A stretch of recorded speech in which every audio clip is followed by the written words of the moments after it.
দেখুন মাছের কালিয়া, এটা তো সবার বাড়িতেই হয়, এর কোনো রেসিপি বলার প্রয়োজনই হয় না, সবাই করতে পারে, একদম নতুন রান্না যারা শিখছে তারাও জানে।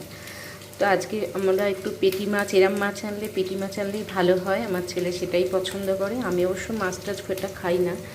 আর আমার বরের জন্য পেঁপে, কাঁচকলা, পটল, আদা জিরে ফোড়ন দিয়ে ঝোল দিয়ে সে খেয়ে যায়। আর আমার ছেলে ওইসব খাবে না, তাই জন্য শুধু আলু দিয়ে কালিয়া। এখানে তো পেঁয়াজ দিয়ে আলুটা ভাজলাম সুন্দর করে, লাল লাল করে।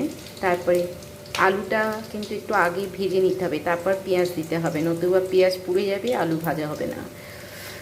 এরপরে হলো এর মধ্যে আদা, রসুন, ধনে, জিরে, টমেটো সব বেটে একটা যেমন মশলা করা হয় মশলা করলাম। তার মধ্যে নুন দিলাম, কাশ্মীর গুঁড়ো লঙ্কা, হলুদ, কাঁচা লঙ্কা বাটা, ব্যাস হয়ে গেল। কষে কষিয়ে বারবার জল দিয়ে বারবার কষলেই কষা হয়ে যায়, যারা নতুন রান্না শিখছে। কমিয়ে রেখে কষাটা যখন শুকিয়ে গেল আবার একটু জল দিয়ে আবার একটু কষা, ব্যাস হয়ে গেল কষা। তার মধ্যেই আলু অনেকটা সেদ্ধ হয়ে গেল।